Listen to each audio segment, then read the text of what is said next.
It came from 12 o'clock high, a blur of black and yellow. The Focke-Wulf 190. For B-17 crews in 1943, this was the nightmare. An angle their nose guns couldn't cover. A killing ground. The 8th Air Force was bleeding out over Europe, losing 173 bombers in just 3 months. Without fighter escorts that could fly deep into Germany, the bomber formations were being massacred on the long, lonely flight home. Half of all crews wouldn't survive 25 missions. They called it the Gauntlet. But what if a bomber didn't need an escort?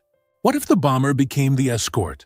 Army Air Force engineers were asked to build a monster, a flying destroyer. They took a B-17 and ripped its soul out. No bombs, just guns. 16 of them, a new chin turret to kill the 12 o'clock nightmare. They welded on armor. They tripled the ammunition. They created the YB-40, and on May 29, 1943, they gave it to Captain James Hartwell and told him to fly it into hell. He was about to fly a weapon that promised to save thousands, but it was hiding a fatal secret, a flaw so simple and so deadly it would turn the protector into the prey. In the cold spring of 1943, the skies over the Third Reich were a graveyard. The American strategic bombing campaign, the great hope for cracking Fortress Europe, was on the verge of collapse. The theory had been simple. B-17 flying fortresses, packed in tight combat boxes, would defend each other with a bristling hedgehog of 50 caliber machine guns. They would be unstoppable. The theory was wrong. German fighter pilots, flying the lethal Focke-Wulf 190 and the Messerschmitt 109, had learned the bomber's weaknesses. They identified the blind spots. The deadliest was from 12 o'clock high. Diving at speeds the B-17's nose guns couldn't track. They would rip through the cockpit and engines with 20mm cannon fire. For the bomber crews, the most terrifying part of the mission wasn't the target. It was the return leg. Their short-range fighter escorts, Spitfires and P-47s, would reach the limit of their fuel and peel away, leaving the bombers alone. It was then the Luftwaffe would rise. Crews called it the Gauntlet. 173 B-17s and their crews were lost in the 3 months leading up to May. The math was brutal. The breaking point was near. If the fighters couldn't go all the way to Germany and back, the Army Air Force decided on a radical, desperate solution. Turn a bomber into a fighter. The project was codenamed the YB-40. The Y for experimental, the B for bomber, and the 40 to designate a new, terrifying breed. Engineers at Douglas Aircraft in Tulsa took a standard B-17F and performed battlefield surgery. Everything that didn't shoot was torn out. The bomb bay? Gone. The bombardier's station was gutted and replaced with a revolutionary new weapon. A remote-controlled Bendix chin turret, armed with twin 50 caliber machine guns, specifically to kill the 12 o'clock high attack. But they didn't stop there. They installed a second dorsal turret, just behind the radio room, creating a devastating field of fire above the aircraft. In the waist, the single guns were replaced with twin mounts. In the nose, new cheek guns were added. The ammunition capacity was tripled, from around 4,000 rounds to a staggering 11,275. Finally, they welded additional armor plating around every crew position. When they were finished, the YB-40 bristled with 16 50 caliber machine guns. It was a flying battleship, a destroyer. Its mission: to fly within the bomber's stream, lure in the German fighters, and obliterate them with a wall of lead. By March 1943, 12 of these monsters were complete. In early May, they were delivered to the 92nd Bombardment Group at RAF Allenbury. The base commander, Colonel William Reed, hand-picked 7 crews to fly the first combat test. One of those men was Captain James Hartwell. Hartwell was 26 years old, a veteran. He had 42 combat missions under his belt, a lifetime in the gauntlet, but he had zero experience in what he was about to fly. On the morning of May 29, 1943, he climbed into the cockpit of aircraft number 425738.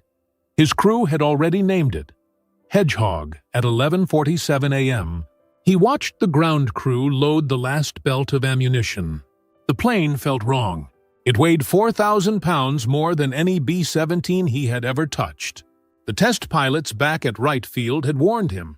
The center of gravity was off, sitting too far back with all that ammunition stored behind the empty bomb bay. The weight made everything sluggish. A standard B-17F could climb to its 20,000-foot cruising altitude in about 25 minutes.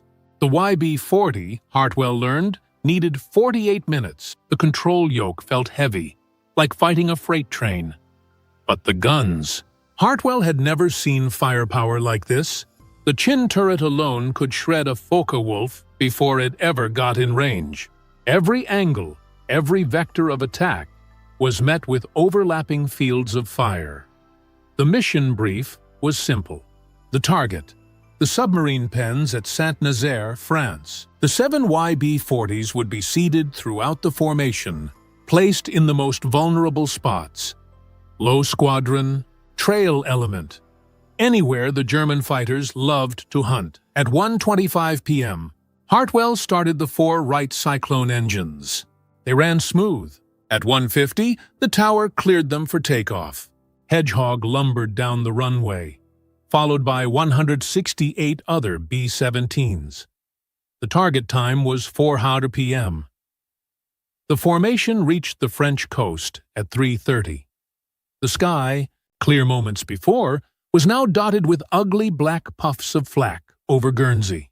The radio chatter confirmed their fears. German fighters were scrambling from airfields near Rennes. Hartwell's flight engineer, Technical Sergeant Paul Morrison, reported the first sign of trouble. Fuel consumption was tracking higher than briefed. The YB-40 wasn't just heavy. It was thirsty. It burned far more gas just to haul its own weight and drag to altitude. At 4:02 p.m., Saint-Nazaire appeared through broken clouds. The main formation's bomb bay doors opened. Bombs fell. And then they turned for home. This was the critical moment. The standard B-17s, now thousands of pounds lighter, climbed faster. They accelerated. Hartwell pushed his throttles forward to keep up. Hedgehog started falling behind. The standard B-17s pulled away at 160 miles per hour. Hartwell had the throttles at maximum continuous power. Hedgehog could only manage 148. Sergeant Morrison climbed down from the top turret. He was 31, a maintenance veteran with 200 hours on B-17s before this conversion. He scanned the engine instruments and shook his head. Number 3, cylinder head temperature. It was climbing into the red. The extra weight, the extra drag from the new turrets, was making the Cyclones work harder than they were ever designed for. Morrison had no choice. He throttled back the number 3 engine before it overheated and seized. Hedgehog slowed to 142 miles per hour. The main formation was now 3 miles ahead. Then 4. Hartwell looked out his window. He could see the other 6 YB-40s, all in their assigned groups. And every single one of them was struggling. Every one of them was falling behind. The radio operator called from the waist. Staff Sergeant Frank Delaney. He'd spotted them. Contrails at 4 o'clock high. German fighters, climbing to intercept. They were Focke-Wulf 190s from Jagdgeschwader 2, based at Vannes. 6, maybe 8 aircraft. They weren't attacking the main formation. They were hunting stragglers. They were hunting him. Hartwell keyed the intercom. All gunners, track targets.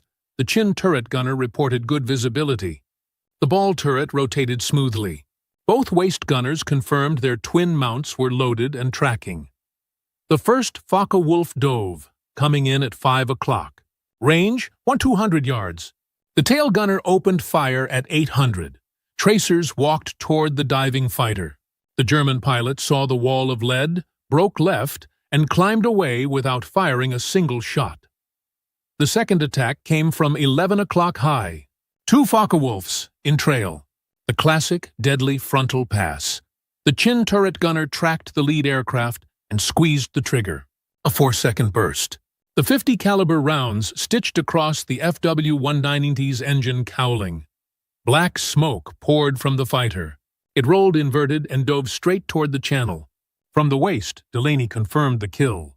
The second Focke-Wulf broke off its attack, seeing its leader vaporized. For 6 minutes, the YB-40 was everything it was promised to be. It was a fortress. 3 more German fighters approached. 3 more attacks were broken off early. The overlapping fields of fire from 16 guns created a curtain of steel no pilot wanted to penetrate. But Hedgehog was still slowing down. The main formation was 6 miles ahead now, then 7. Hartwell could barely see the bomber stream, a faint smudge against the afternoon sky. Morrison reported the fuel state. They had burned 800 gallons more than briefed during the climb and combat. At this power setting, they had 90 minutes of fuel left to reach Allenbury. The main formation would be on the ground in 70. Another pair of Focke-Wulfs appeared at 2 o'clock. These pilots didn't break off. They circled, just out of range. They had figured it out. They had seen the YB-40 couldn't keep up. It couldn't run. The German fighters circled at a distance, waiting for the bomber to fall even farther behind. Waiting for the right moment to attack from multiple vectors, all at once. Hartwell pushed the throttles forward again, desperate for speed. The number 3 engine temperature gauge climbed back into the red. Morrison watched it, his hand on the throttle, but said nothing. The escort bomber with 16 guns had become the target it was supposed to protect. The attack came at 4:43 p.m. 3 Focke-Wulfs, not one at a time. All at once, high right, low left, and dead ahead at 12 o'clock, level. Hartwell couldn't evade. With all that weight, the YB-40 turned like a freight train. He held his course and altitude. His gunners opened fire simultaneously. The chin turret tracked the frontal attack. The top turret swung right. The ball turret rotated left. Both waist gunners fired through their opposite windows. Spent brass cascaded into the fuselage. The entire aircraft shook from the combined recoil of 8 guns firing at once. The lead Focke-Wulf's canopy shattered. The fighter rolled right, fell away, trailing smoke. The high attacker, seeing the fate of his leader, broke off early. But the low attacker pressed his run. He fired a 2-second burst. Coup-millimeter cannon rounds punched through Hedgehog's right wing. One hydraulic line was severed. The waist gunner reported fluid spraying across the window. Delaney called out the damage. The right landing gear hydraulic system had failed. They would have to manually crank the gear down for landing, if they made it back. Morrison checked the fuel again. 72 minutes to Allenbury. The formation was 8 miles ahead and pulling away. They were alone, damaged and bleeding over occupied France, with German fighters circling for the kill. The radio crackled.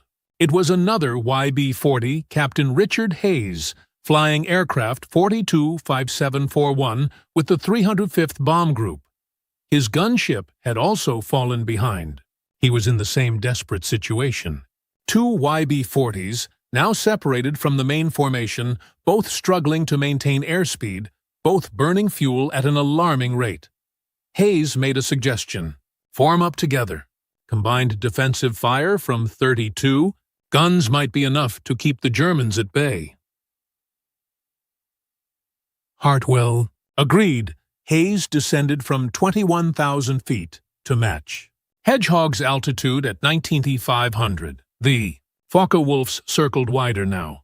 4 were visible, maybe 6. They weren't attacking. Not yet. They wouldn't charge into a combined field of fire from 32 machine guns. But they weren't leaving either. They were shadowing them, waiting. At 5:07 p.m., Hartwell crossed the French coast, outbound. The English Channel stretched gray and empty below. 53 miles to the English coast. 41 minutes of flying time at their current, agonizingly slow ground speed. Number 3 engine was still running hot. Morrison had pulled the power back twice already to save it. They couldn't maintain altitude much longer. Hedgehog descended through 19,000 feet. 18,800, 18,600, then Hayes radioed again. His number 2 engine oil pressure was dropping. He had to throttle it back to prevent a seizure. His YB-40 slowed to 138 miles per hour. Both aircraft were struggling. Both crews were watching their fuel gauges tick steadily toward empty. Both were hoping the German fighters wouldn't follow them out over the water. At 5:22 p.m., the hope vanished. 2 Messerschmitt 109s appeared at 6 o'clock high. They had followed the stragglers all the way to the channel. The tail gunners called out the intercept. Range, 1,400 yards and closing. The fighters dove through 18,000 feet. Their cannons opened fire at 800 yards. Hartwell couldn't climb. He couldn't accelerate. He couldn't turn hard enough to throw off their aim. The YB-40 had become a flying target with empty sky all around. The tail gunner fired first. Staff Sergeant Raymond Kack, 24 years old, a former ski shooting champion from Cleveland. He had never tracked targets moving this fast. The lead Messerschmitt 109 closed to 600 yards. Kack walked his tracers across empty sky. The German pilot jinked left, then right, then dove 20 degrees. His wingman followed. Both fighters opened fire at 400 yards. Cannon shells tore through Hedgehog's tail section. One round exploded in the horizontal stabilizer. Another punched through the fuselage, just 2 feet behind Kack's position. The aircraft shuddered. Hartwell felt the controls go mushy. Morrison climbed back to check the damage. The elevator cables were intact, but the trim tab mechanism was jammed. Hartwell would have to fight the control yoke, physically manhandling the aircraft, all the way back to England. The Messerschmitts pulled up for another pass. This time, Hayes's YB-40 opened fire with all its dorsal guns. The combined firepower from both gunships filled the sky with tracers. The German fighters broke left and circled back to altitude, surprised by the volume of fire. At 5:31 p.m., 4 new aircraft appeared from the northeast. Republic P-47 Thunderbolts, long-range escort fighters returning from a sweep over Belgium. They had heard the desperate radio calls about stragglers under attack. The Thunderbolts dove at the Messerschmitts. The German pilots saw them coming, broke off the engagement, and turned east, fleeing back toward France. The P-47s didn't pursue. They formed up on the 2 crippled YB-40s and waggled their wings. An escort to the English coast. Hartwell checked his fuel. 37 minutes remaining at his current power setting. 29 miles to landfall. They would make it, barely, but the concept was broken. He could see it now with devastating clarity. The YB-40 worked perfectly as a gun platform. 1650 caliber guns could shred any fighter that got close. The chin turret had changed the equation for frontal attacks. But the weight made it useless. After the standard B-17s dropped their bombs, they became light, fast, and agile.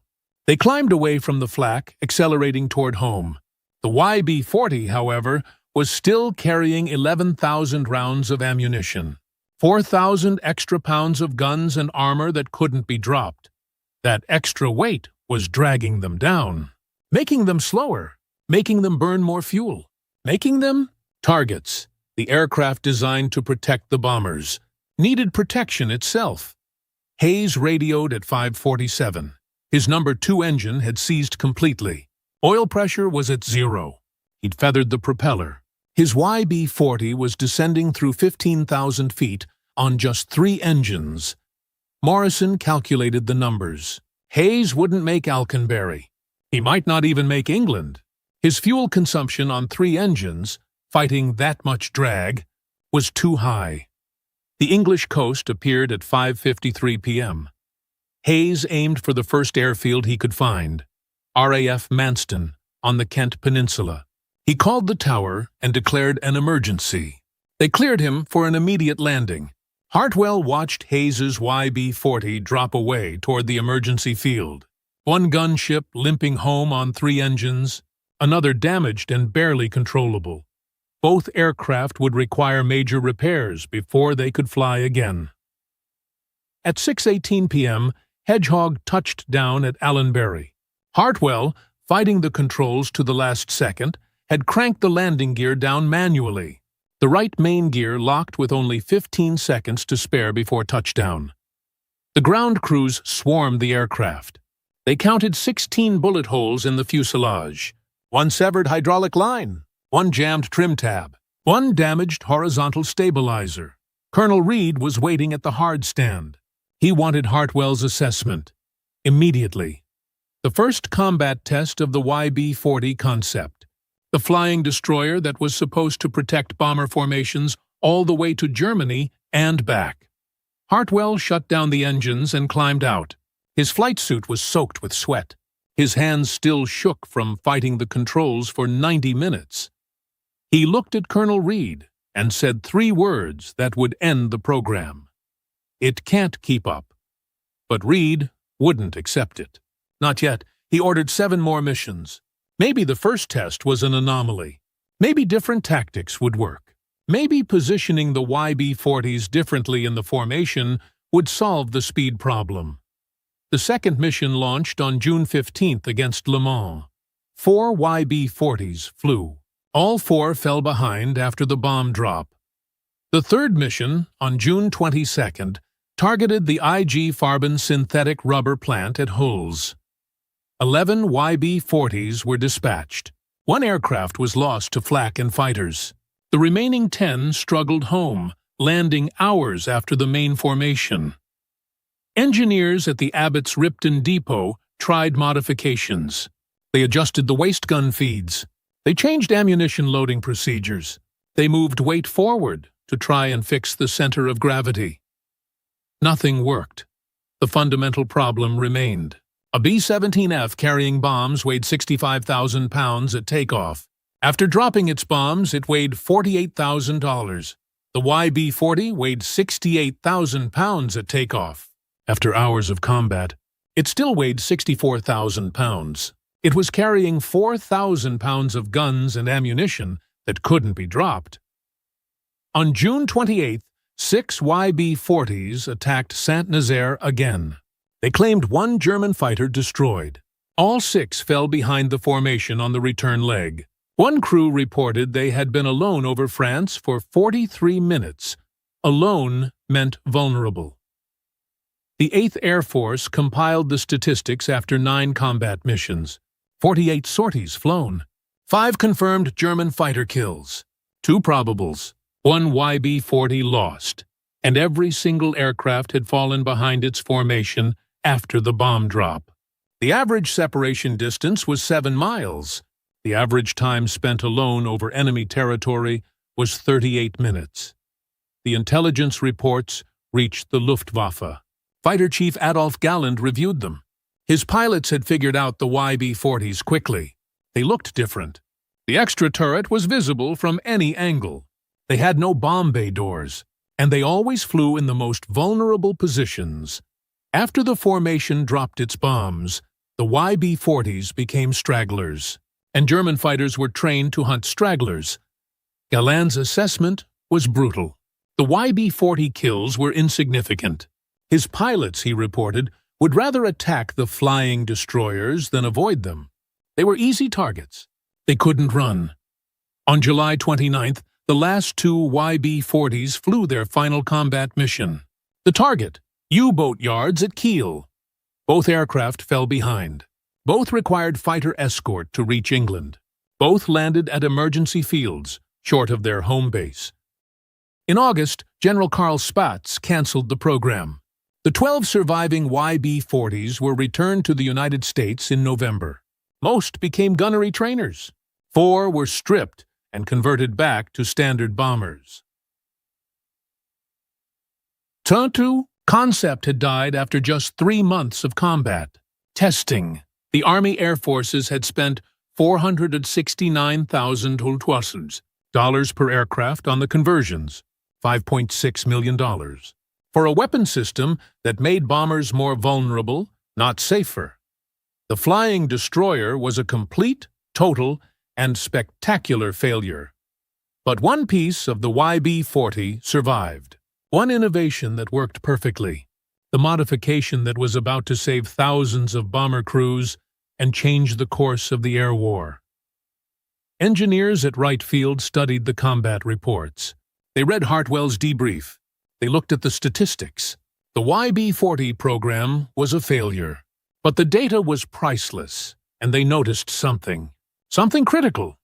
Every YB-40 that engaged German fighters from the front stopped the attack. The Focke-Wulfs that had preyed on B-17s for months, diving from 12 o'clock high with impunity, were now being shredded. The innovation that worked perfectly, the one piece that Hartwell's crew had used to score their first kill, was the Bendix Chin turret. 250 caliber guns firing forward with a clear field of fire. No blind spots, no convergence problems. It was the answer. That design was sent to Boeing immediately.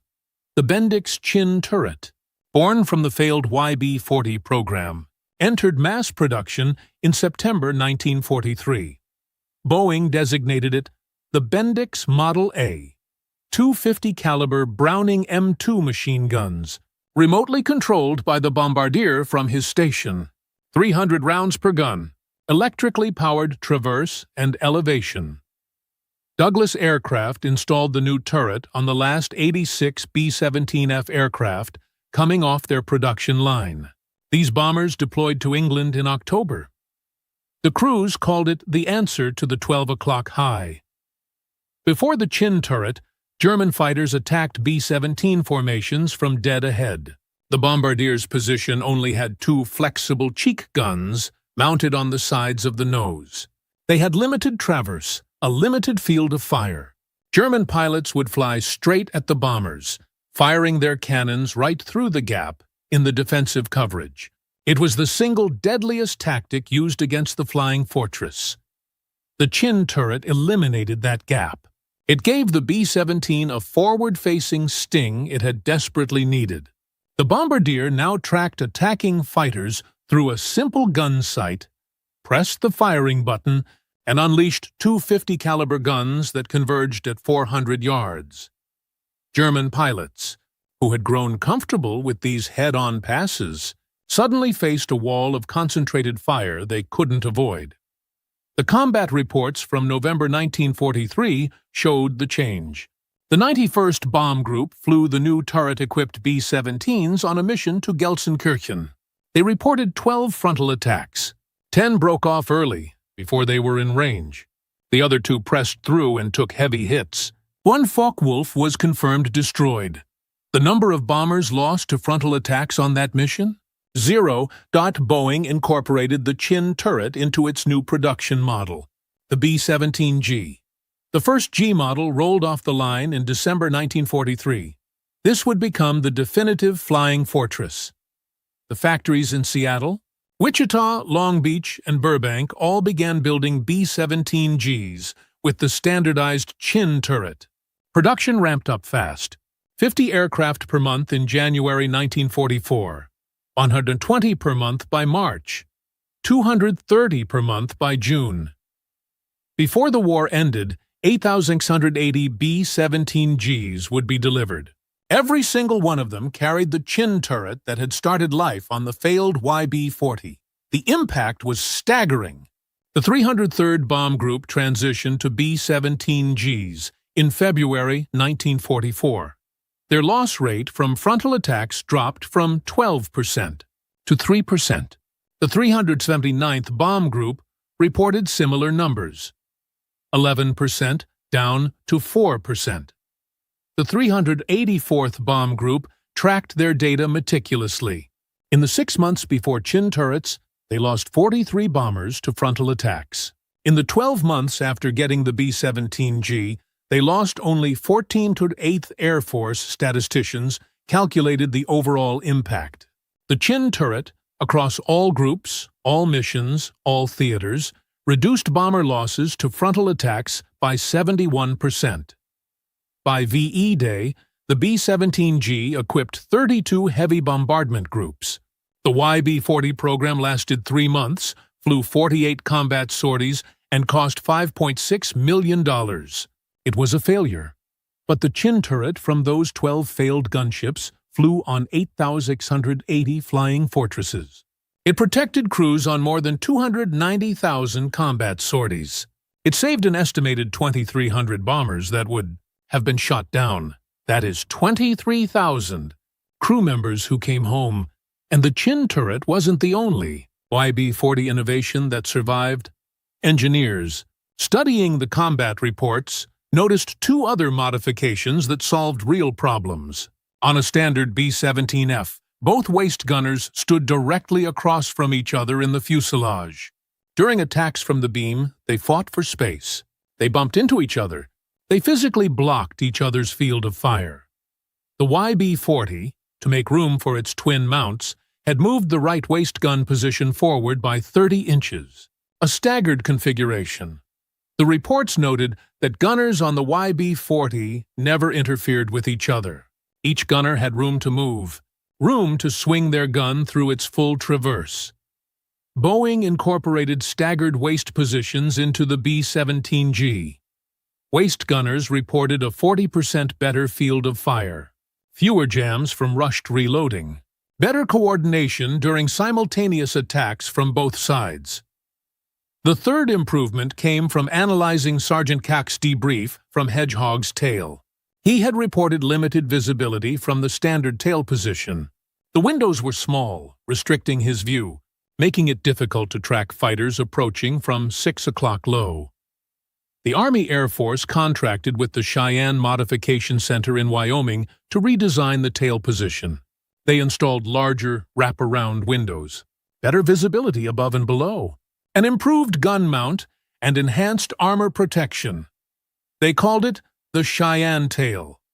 It became standard on all late-production B-17Gs. 3 innovations, all born from a failed program. The Chin turret, the staggered waist guns, the Cheyenne tail. All 3 were incorporated into the B-17G. All 3 saved lives on every single mission for the rest of the war. Captain James Hartwell flew 16 more missions in standard B-17s. He completed his 25-mission tour in October 1943. He survived. He went home to Pennsylvania. He never flew a YB-40 again after that first disastrous mission to Saint-Nazaire. But in December, he returned to Allenbury as a training officer. The first of the new B-17Gs were arriving. He watched the new green crews walking around the bombers. They pointed at the new Chin turret, gleaming under the nose. They asked how it worked. They asked where it came from. Hartwell told them about the YB-40. He told them about the flying destroyer that couldn't keep up, the gunship that became the target. The 3-month program that failed so badly, it was canceled before the summer ended. Then he showed them the turret. He explained how the bombardier operated it. He demonstrated the field of fire. He walked them through the ammunition loading procedure. The crews listened carefully. They understood. The weapon that would protect them, the weapon that would give them a fighting chance against the 12 o'clock high, came from an aircraft that had failed. An expensive $5.6 million mistake. One pilot asked Hartwell if the YB-40 was worth it. Worth the money. Worth the effort. Worth the risk to the crews who flew those 12 aircraft into combat, knowing they would fall behind. Hartwell looked at the new B-17G on the hard stand, the Chin turret gleaming in the weak English sunlight. He thought about frontal attacks. He thought about Focke-Wulfs diving through formations. He thought about bombardiers who, for the first time, had a real weapon to stop them. He thought about the 8,680 bombers that would carry that turret before the war ended. Worth it, he said. Every mission, every dollar, every bullet hole in Hedgehog's fuselage. The YB-40 taught the Army Air Force how to fail forward. The last YB-40 mission flew on July 29, 1943. By November, All surviving aircraft were back in the United States. Most became trainers. A few were scrapped. One even ended up in a scrapyard scene in the 1946 film The Best Years of Our Lives. No YB-40 survived the war intact. No museums preserved them. No restoration projects brought them back. The flying destroyer disappeared from history. But its innovation lived. It was everywhere. In every B-17G that flew over Europe. In every bomber crew that survived a frontal attack. In every pilot who made it to 25 missions because a Focke-Wulf broke off early when Chin turret tracers found their target. The National Museum of the United States Air Force in Dayton, Ohio, displays a B-17G, tail number 4483514. Shoo, shoo, shoo, baby! The Chin turret gleams under the museum lights. A plaque mentions it was standard equipment on all G models. The plaque doesn't mention the YB-40. It doesn't explain where the turret came from. It doesn't tell the story of 12 aircraft that failed so completely. Their program lasted only 3 months. History remembers successes. The B-17G that helped win the war. The flying fortress that became an icon. The bomber that could take tremendous damage and bring its crews home. History forgets failures. The YB-40 that couldn't keep up. The $5.6 million mistake. The flying destroyer that needed protection instead of providing it. But failures teach lessons that successes never can. The YB-40 proved that good ideas, even when executed poorly, still contain good ideas. That expensive mistakes can generate priceless innovations. Boeing engineers didn't see the YB-40 as a failure. They saw it as research. They took what worked, and they fixed what didn't. The Chin turret worked. The extra weight didn't, so they kept the turret. And they dropped the weight. Simple, effective, and life-saving. The YB-40 crews, men like James Hartwell, didn't disappear into silence. They failed. They failed spectacularly. But their failure saved thousands. Declassified a 75-cent piece of wire, an M14 rifle that shouldn't have worked, and one Marine who defied military law to take an impossible 800-meter shot. In the next 60 minutes, you will learn the untold story of Sergeant Mitchell Townsend, a man who faced a court-martial but instead saved 2,000 lives, and the enemy snipers who never saw it coming. The ridge vibrated, a low, gut-punching tremor that wasn't from the distant rolling thunder of artillery. It was closer.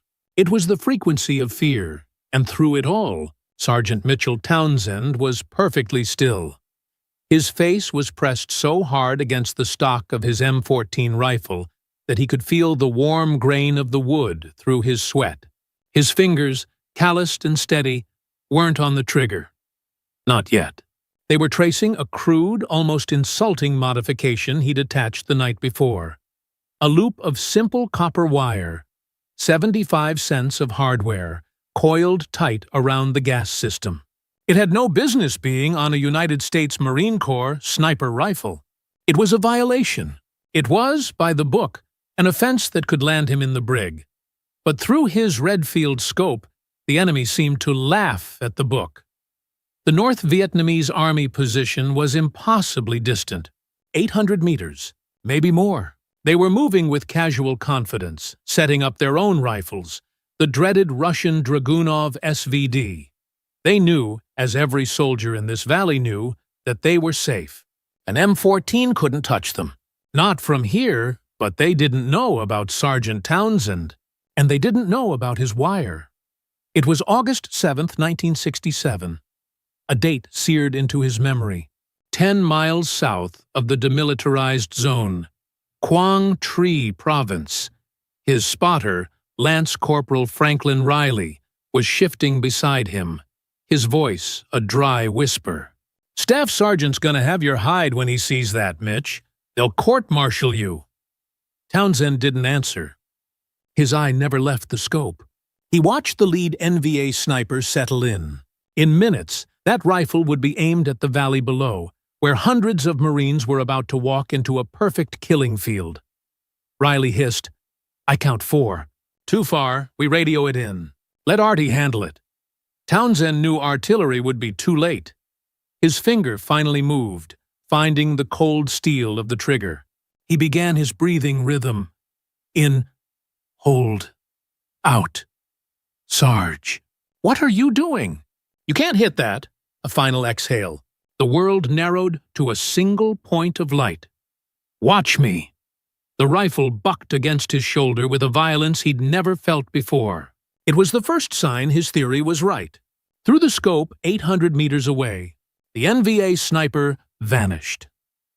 Before Riley could even draw a breath, Townsend was already working the bolt, fighting the unfamiliar pressure. He was acquiring his second target. To understand how a single Marine could defy the laws of ballistics with 75 cents of wire, you first have to understand the man. You have to go back to a place that couldn't be more different than the jungles of Vietnam. Back to Greenwood, Mississippi. Mitchell Townsend was born on April 18, 1944. He was the son of a sharecropping family, the third of 5 children. This was the segregated South, a world of rigid, uncrossable lines. His father, Elijah Townsend, was a man of quiet dignity and simmering frustration. He had served with distinction in a segregated unit during World War II, fighting for a freedom abroad that he was still denied at home. Elijah returned from Europe a hero, only to find the same colored-only signs. But he instilled one thing in his children: a fierce, unshakable belief that excellence could not be denied forever. "My daddy used to say, 'This country ain't perfect, but it's worth fighting for,'" Townsend would recall in a rare 1975 interview. "He taught me that sometimes you got to earn respect before they're ready to give it." The Townsend family owned exactly one firearm, an old Remington bolt-action rifle. Elijah used it for hunting deer and squirrel, putting food on the table when the sharecropping income wasn't enough. It was a tool of survival, and it was treated with profound respect. By the age of 8, young Mitchell had developed an uncanny talent with that rifle. He could consistently hit targets that grown men struggled to see. It wasn't just good eyesight, it was an intuitive understanding of the weapon, of wind, of drop. His father nurtured this skill, despite knowing the complications it might bring. In Mississippi back then, Townsend later explained, being known as the black boy who could shoot wasn't necessarily something folks celebrated. But my daddy said, "Son, God gives gifts for a reason. Don't you dare hide yours." This gift for precision, however, would have remained a simple party trick if not for the second pillar of his upbringing: his mind. Education opportunities in segregated Greenwood were severely limited. The colored schools were underfunded, overcrowded, and given leftover textbooks. But Mitchell excelled, particularly in mathematics and physics. He wasn't just good at memorizing formulas, he was obsessed with understanding how things worked. His high school science teacher, Mrs. Eleanor Jackson, recognized a potential that the system was designed to suppress.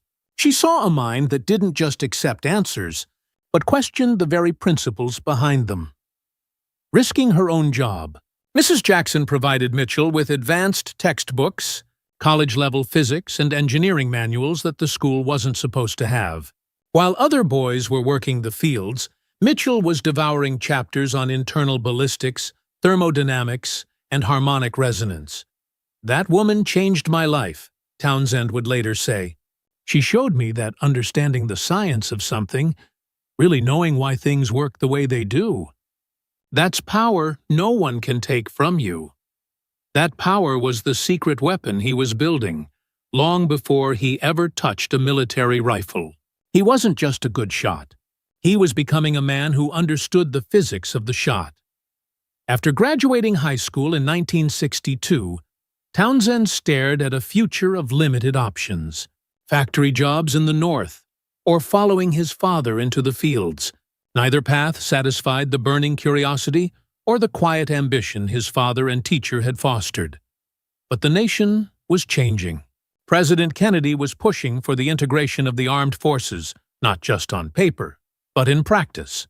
Townsend saw an opportunity, not just to escape Mississippi, but to prove himself on a stage where, supposedly, excellence was the only color that mattered. Against his mother's wishes, but with his father's quiet, knowing blessing, Mitchell Townsend enlisted in the United States Marine Corps in January 1963. Basic training at Parris Island, South Carolina, was a crucible. It was designed to break men down and rebuild them as Marines. For the few black recruits in Townsend's platoon, the crucible was even hotter. Drill instructors were merciless. Fellow recruits, raised on the same prejudices as his Mississippi neighbors, were often hostile. But it was here, in the smoke and the fury, that Townsend found his voice. And he found it on the rifle range. "First time they put a rifle in my hands," Townsend recalled, "the instructor tried to take it back, smirked at me, said, 'You sure you know which end the bullet comes out, boy?' I just asked for my ammo and a chance to shoot." When the targets were scored, the snickering stopped. Townsend qualified expert. He hit 48 out of 50 targets, including consistent hits at ranges many other recruits struggled with. His performance was so precise, so mechanically perfect, that it couldn't be ignored.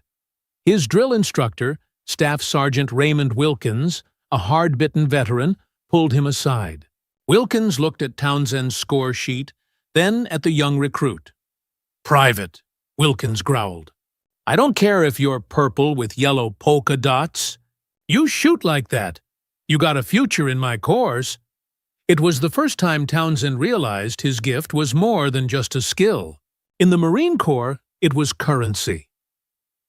After basic training, his exceptional marksmanship scores earned him additional weapons training. But the path to the elite scout sniper units was largely closed. In the mid-1960s, it was a small, insular community, and not one that readily welcomed black Marines. Instead, he was assigned to an infantry unit.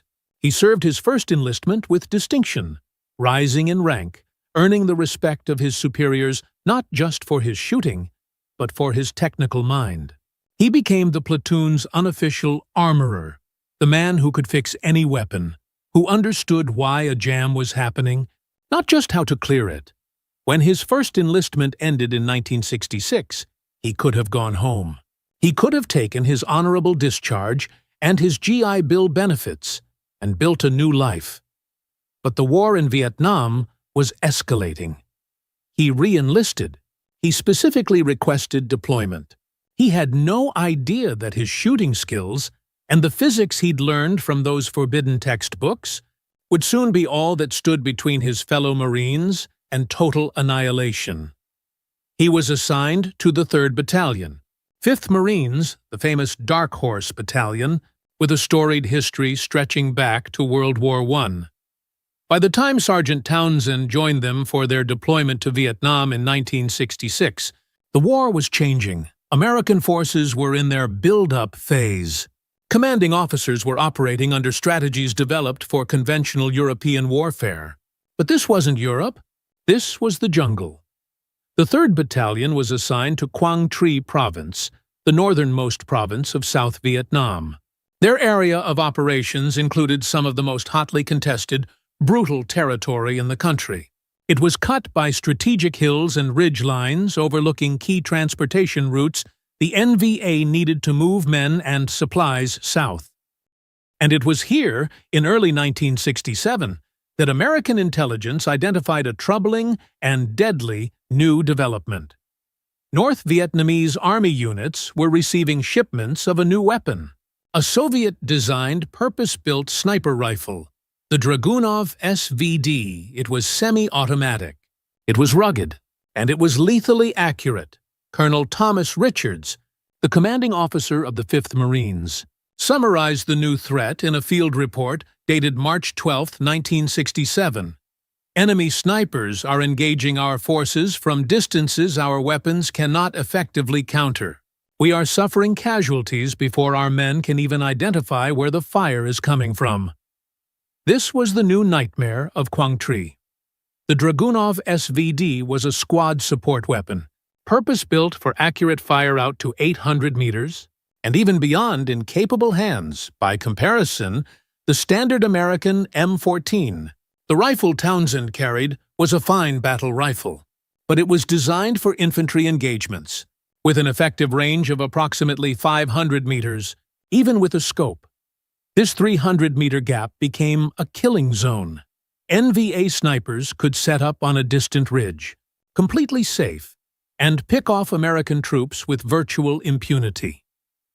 Between January and June 1967, the 3rd Battalion, 5th Marines, lost 17 men to enemy sniper fire. All of them hit at distances beyond the effective range of their own weapons. The psychological impact on the troops was profound. Marines began calling them ghost rounds, bullets that seemed to come from nowhere, from an enemy they couldn't see and, worse, couldn't fight back against. Morale was plummeting. Patrols were terrified, knowing they could be shot at any second, from any direction, with no way to return fire. Major General Bruno Hawkmouth, commanding the 3rd Marine Division, was furious. He requested additional counter-sniper training. He demanded new equipment. But the realities of the military supply chain were slow. The new, specialized M40 sniper rifle, a modified version of the Remington 700, was in limited supply. Priority was given to established sniper units, the same units that had been slow to integrate. It was against this backdrop of failure, frustration, and mounting casualties that Sergeant Townsend made a fateful decision. If the official channels couldn't solve the range disparity quickly enough, he would find another way. The thing about being in combat, Townsend would later explain, is that suddenly all those rules about who's allowed to do what, they don't matter so much anymore. What matters is who's still breathing at the end of the day. His opportunity, born from tragedy, came in July 1967. Due to combat losses, the battalion's scout sniper platoon was critically short-handed. Sergeant Townsend, with his expert qualification and his reputation as a weapons guru, was temporarily assigned to the platoon. He wasn't officially trained as a sniper. He was, in their eyes, just a replacement, a warm body to fill a slot. What they didn't know was that Sergeant Mitchell Townsend had spent the last 6 months studying. He wasn't just cleaning his rifle. He was analyzing it. He wasn't just observing the enemy. He was reverse engineering their tactics. He had no idea that this temporary assignment would place him, and his forbidden knowledge of physics, in a position to change the course of the war in Quang Tri. One unauthorized modification at a time. Sergeant Townsend had a theory, but no authority. He knew the physics, but the Marine Corps only knew the regulations. And as he walked into the sniper platoon, he was an outsider about to face a problem that was killing the men in charge. The monsoon rains had turned the red clay of Quang Tri province into a slippery morass. Sergeant Townsend reported to his new unit at Combat Outpost Eagle, a collection of sandbagged positions perched atop a hill overlooking the DMZ. The welcome was cold. The platoon leader, Staff Sergeant Walter Cunningham, was a career Marine who believed in 2 things: the Corps and the men he had trained himself. Townsend was neither. "I don't care what your qualification scores are, Townsend," Cunningham said, not bothering to look up from his map. "Scout snipers train together, fight together. You're here because I'm short-handed, not because you belong." The platoon consisted of 12 Marines, organized into 6 two-man teams. Townsend was paired with Lance Corporal Franklin Riley, a wiry 19-year-old from Oregon. Riley had a gift for reading wind, but a nervous disposition that had already earned him the nickname Jumpy. Riley's last partner caught a round through the scope 3 weeks ago, Cunningham told Townsend bluntly, finally making eye contact. "So don't take it personally if he's not eager to get cozy with you." The platoon was equipped with a mix of weapons. The two senior teams had the new, prioritized M40 sniper rifles. The other four, including Townsend's, carried the standard M14 with a mounted scope. The disparity was not lost on Townsend. "How come we don't all get the M40s?" he asked during his first equipment briefing. Gunnery Sergeant Howard Pratt, the platoon's senior NCO, scoffed. "There's 8 M40s in the entire regiment, Sergeant. You think they grow on trees? Besides, the M14 is a fine weapon in capable hands." What Pratt didn't say, but what every Marine knew, was that the M14, even in capable hands, couldn't touch the Dragunov. Townsend learned this firsthand. 3 days later. During his first week, Townsend and Riley conducted 3 observation missions. On their second mission, they were positioned on a ridge overlooking a trail, when a patrol from Alpha Company moved through the valley below them. They were approximately 700 meters away. Then, the ghost rounds began. Shots rang out from a distant opposing ridge line. 2 Marines from the patrol fell immediately. The squad scattered, scrambling for cover in the sparse vegetation. There was none. 3 more Marines were hit. "Target! 11 o'clock!" Riley called out, his eye pressed to the spotting scope. 900 meters. NVA sniper team, at least 2 of them. Townsend brought his M14 to bear, his cheek on the stock. He found them in his scope, and his blood ran cold. Both men knew the truth. The enemy was well beyond the effective range of his rifle. They could observe. They could report. They could watch. But they could not engage. All they could do was radio the coordinates to the command post and request artillery support. The artillery took 17 minutes to arrive. By then, the NVA snipers were gone, and 5 Marines were dead. 5 men, Townsend and Riley, had watched die through their scopes, completely unable to help. That night, back at the outpost, the other Marines drank or played cards, trying to forget. Townsend sat alone, cleaning his rifle with methodical, furious precision. His mind wasn't replaying the horror. It was dissecting a problem. The other members of the platoon gave him a wide berth. They assumed he was just another new guy, rattled by his first real look at the war. They didn't realize he was formulating a theory. He field-stripped the M14, his hands moving with practiced grace. His attention focused on one part, the gas system. He remembered the physics textbooks Mrs. Jackson had given him. He thought about internal ballistics. The M14, like most modern rifles, used a portion of the expanding gas from a fired cartridge to cycle the action, to eject the spent casing and load a new round. This gas was bled off through a small port in the barrel. The standard gas system was calibrated for reliability. It was a compromise, designed to function in all conditions, from mud to sand. But Townsend had a theory. What if that compromise was costing lives? "The Dragunov isn't magic," he muttered to himself, his voice so low no one could hear. "It's just engineering." The Russian rifle was designed to push its bullet faster, farther. The M14, he theorized, could do the same. What if he could change the balance? What if he restricted the gas bleed-off? If less gas was diverted to cycle the action, more energy would remain behind the bullet. That would mean a higher muzzle velocity. A higher velocity would mean a flatter trajectory. A flatter trajectory would mean extended range. He was sketching diagrams in his mind, calculating pressures. There was a trade-off, and it was a dangerous one. With less gas, the rifle's action might fail to cycle. It might jam. It might become, in effect, a single-shot rifle in the middle of a firefight. It was a calculated massive risk, and it violated every weapon maintenance protocol in the Marine Corps. If caught, he'd be done.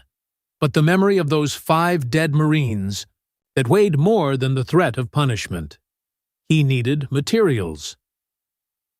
The next morning, Townsend sought out Corporal Dennis Martinez, a Marine who worked in the battalion supply section. Martinez had a reputation for being able to acquire items that weren't officially available. "I need copper wire," Townsend told him, his voice low.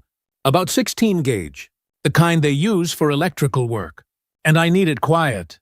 Martinez eyed him suspiciously. What's it worth to you? My next 3 packs of cigarettes. Make it 5. And I don't tell anyone about those PX items that keep finding their way to the Vietnamese village down the road. Martinez smirked. Always knew you were too observant for your own good, Townsend. You'll have your wire by this evening. True to his word, Martinez delivered a small coil of copper wire to Townsend's bunk that night. The simple material had cost 75 cents at the base exchange. Its value would soon prove incalculable. While the rest of the platoon played cards or wrote letters home, Townsend retreated to a quiet corner of the outpost with his rifle, the wire, and a flashlight. Working by the dim light, he carefully, precisely modified the gas system of his M14. He created a rudimentary, hand-fashioned regulator. It was crude, but his understanding of the physics was precise. He was restricting the gas port, forcing the rifle to send more of its power down the barrel. As he was reassembling the rifle, fitting the stock back into place, a shadow fell over him. It was Lance Corporal Riley. "What are you doing to that rifle, Sarge?" Riley whispered, his eyes wide as he saw the glint of new wire where no wire should be. Townsend considered lying. He looked at the young Marine who would be spotting for him, the man whose life would depend on this rifle. He decided against it. "I'm changing the rules, Riley. The Dragunov has range because it's designed to push that bullet faster. Our M14s can do the same, if we help them a little." Riley's face went pale. That's against regulations. That's a dozen regulations. They'll bust you back to private, Sarge. They'll court-martial you." Townsend clicked the trigger guard into place, the sound sharp in the quiet night. He looked up at Riley. "Only if it doesn't work.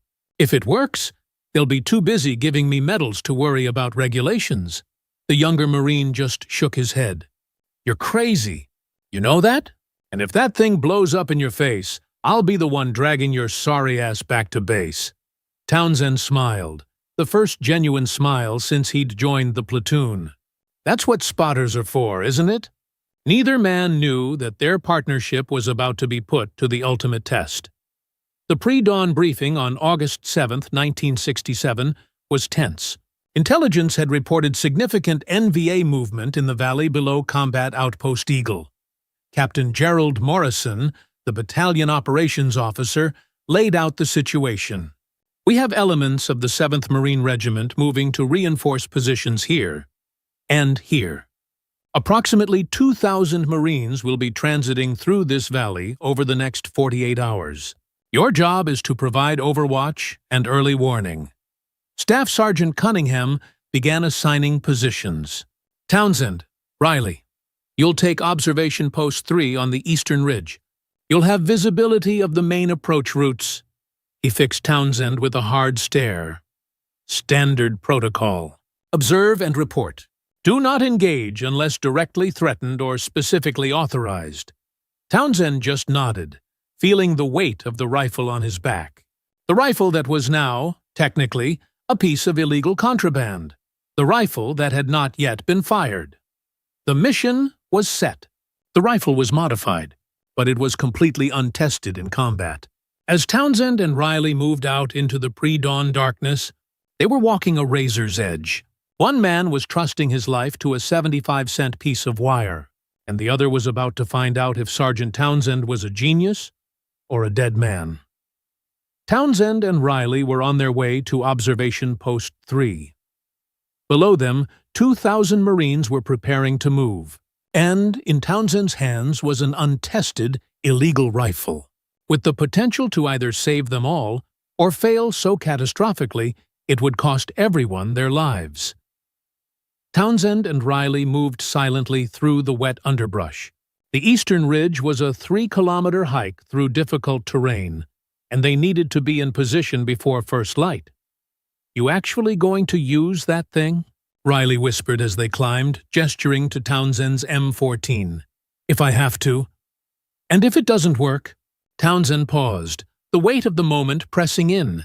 Then I guess I'll have died trying something instead of watching more Marines die while I follow orders. Riley fell silent. They reached observation post 3 just as the first hints of dawn lightened the eastern sky. It was a shallow depression, camouflaged with vegetation, but it offered a perfect sweeping view of the valley and the NVA infiltration routes. The morning passed with agonizing slowness. They logged local farmers, birds, nothing. Then, midday, the first elements of the 7th Marines appeared. Columns of men, moving cautiously. By 1400 hours, nearly 500 Marines were visible in the valley. The reinforcement was proceeding perfectly. At 1438 hours, everything changed. "Movement," Riley said suddenly, his voice tight. "North Ridge, 2 o'clock. Multiple figures." Townsend swung his scope. He saw them. At least 6 NVA soldiers, setting up machine guns. And among them, 2 carried the distinctive, dreaded profile of the Dragunov SVD range. Townsend's voice was calm, cold. Riley checked his map and rangefinder. 820 meters to the nearest. 850 to the ridge position, well beyond the 500-meter limit. Deep inside the killing zone. "Command, this is Sierra 3, Riley radioed, his voice betraying the tremor he felt. "We have visual on enemy force, North Ridge. 6 to 8 individuals, including sniper teams. Request permission to engage. Over." The radio crackled back. The voice was dismissive. "Sierra 3, negative on engagement. Range is beyond your capability. We're scrambling air support. Maintain observation." Riley looked at Townsend, his face a mask of frustration. "Air support is 20 minutes out. Those Marines in the valley are dead." Townsend watched through his scope. The lead NVA sniper was already in position, his spotter beside him. He was aiming down, into the valley. At the exposed Marines, the moment had arrived. Townsend settled his modified M14 onto the sandbag rest. His mind, trained by Mrs. Jackson's physics books, became a computer. Distance, 820 meters. Elevation, wind, negligible. Bullet velocity, estimated. "What are you doing?" Riley hissed. "Command said no." "Command thinks we can't hit them," Townsend replied, his eye now pressed to the scope. "They don't know what this rifle can do. And neither do you, Sarge. If you miss, you give away our position. They'll zero in on us before you get a second shot off. Then I better make the first one count." Townsend settled his breathing. 4 seconds in. Hold. 4 seconds out. Hold. His heartbeat slowed. The world vanished. There was only the rifle, the crosshairs, and the target. He added a significant holdover, compensating for the extreme distance. Then, between heartbeats, he squeezed the trigger. The M14 roared. It wasn't the familiar crack. It was a sharper, violent sound, with a distinct metallic ping. The recoil was brutal, slamming the rifle into his shoulder. Through the scope, he watched the NVA sniper jerk backward and collapse. A hit, an impossible hit. Riley was speechless. Then his training took over. "Hit! Target down! Shift fire! Second sniper moving to cover! 10 meters right!" Townsend worked the action. The bolt was stiff. The reduced gas pressure was affecting the cycle, just as he'd feared. He chambered the new round. He found the second target. He fired again. Another hit. The second NVA sniper fell. The remaining enemy soldiers were scrambling, panicked, shocked by fire coming from a distance they knew was safe. "They're trying to locate us," Riley warned. "Third target, machine gun, 860 meters. Townsend shifted. The action was sluggish. He manually assisted the bolt. He compensated for the greater distance. He fired. The NVA machine gunner was thrown from his weapon. "Command, this is Sierra 3. Riley was on the radio, his voice electric. "We have engaged enemy positions. 3 confirmed hits. Enemy snipers neutralized. Request permission to continue." The radio exploded with questions, with disbelief. But Townsend wasn't listening. "Fourth target," Riley called. "Radio man moving left. 840." Townsend tracked the running figure. He led him, fired. 4 shots. 4 hits. At distances the Marine Corps manual said were impossible. The remaining NVA soldiers vanished, dragging their wounded, abandoning their positions. In the valley below, the Marine columns continued their march, completely unaware of the disaster that had just been averted. "Command wants us back at the OP. Immediately," Riley said, finally lowering the radio. "Captain Morrison is... He doesn't sound happy, Sarge." Townsend carefully wiped down his rifle. "Did you tell them about the modification?" Riley hesitated. "No, figured that was your story to tell." The return to combat outpost Eagle was tense. A crowd of Marines gathered as Townsend and Riley approached the command bunker. Staff Sergeant Cunningham intercepted them. "What the hell happened out there, Townsend?"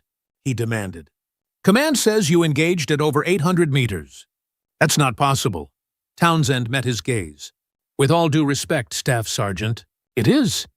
He handed Cunningham the rifle. Cunningham saw the copper wire. His face darkened. "You modified a service weapon. You violated regulations. Inside. Both of you. Now." Captain Morrison stood in the bunker doorway. The debriefing was intense. Morrison, along with the battalion executive officer, Major Thomas Bradford, questioned them relentlessly. Riley's log was checked. Maps were consulted. "Explain exactly what you did to this weapon, Sergeant," Major Bradford said, his tone unreadable. Townsend laid out his theory. He used the terms from Mrs. Jackson's textbooks: internal ballistics, gas pressure, muzzle velocity. He explained the trade-offs, the risk to the action. The officers exchanged a look. Bradford leaned forward. "Do you realize, Sergeant, that your unauthorized actions violated at least 7 different regulations?" "Yes, sir." "And do you also realize," Bradford continued, his tone shifting, "that your actions quite possibly saved the lives of hundreds of Marines in that valley today?" Townsend blinked. "I hope they would, sir." Bradford sat back. "A patrol confirmed 4 enemy KIA at the North Ridge, including 2 with Dragunovs. Intel estimates they could have inflicted significant casualties. Here was the problem. They couldn't condone it, but they couldn't ignore it." "Sergeant Townsend," Captain Morrison said, "effective immediately. You are assigned to Battalion R&D. You will work with our armorers to refine this. And as for your unauthorized actions," Major Bradford added, "there will be an official reprimand in your file." He paused. "Unofficially, however, I expect you'll find it carries very little weight. It was the perfect military solution. Punish the infraction, but reward the innovation." Over the next 3 weeks, Townsend's crude 75-cent wire modification evolved. It became a precisely machined gas regulator that could be properly installed. Testing confirmed it. M14s could now rival the Dragunov. By early September, the first official range extension kits were being distributed to sniper teams. The technical manual credited field innovations. No name. It didn't matter. The impact was immediate.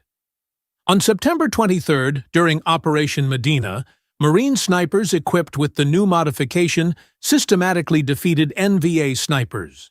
By the end of 1967, intelligence reported NVA tactics had changed. They no longer relied on long-range impunity. The ghost rounds had stopped.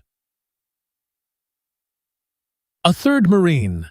Division report estimated that Sergeant Townsend's innovation directly contributed to preventing over 2,000 casualties. Townsend received a Navy Achievement Medal, carefully worded to mention technical innovation without detailing the unauthorized act. He was also offered, and accepted, a slot at the formal Scout Sniper School. He completed his tour, graduated second in his class, and served as an instructor before leaving the Corps in 1971. For decades, The story remained buried, an unofficial legend among snipers. Townsend returned to civilian life, becoming a successful automotive engineer. The man who had saved thousands remained unknown until 1989. At a veterans gathering, he was recognized by his old platoon leader, the now-retired Colonel Walter Cunningham. "You're the wireman," Cunningham said. "Do you have any idea how many Marines are alive because of you?" Cunningham, now a historian, documented the story. In 1991, his paper was published. The secret was out. The Marine Corps, now, was ready to celebrate him. In 1997, Mitchell Townsend was invited to the Marine Corps Scout Sniper School at Quantico as a guest of honor. There he was presented with a plaque. It bears a simple inscription beneath a copper wire. "Sometimes courage means knowing when not to follow orders." Mitchell Townsend passed away in 2011. His innovation, born from Mississippi cotton fields, forbidden physics books, and the brutal reality of combat, is now a case study in empowered frontline innovation. His story proves that sometimes the most consequential changes don't come from a general's map. They come from a sergeant's mind, a 75-cent piece of wire, and the moral courage to break the rules to save lives. These are the stories that are often lost to history. The critical details, the individual acts of genius, the missing pages that change the course of a war. If you believe these stories need to be told, subscribe to WW2 Missing Pages. Help us ensure that heroes like Sergeant Mitchell Townsend are never forgotten. Click the bell so you don't miss our next investigation into the hidden chapters of history.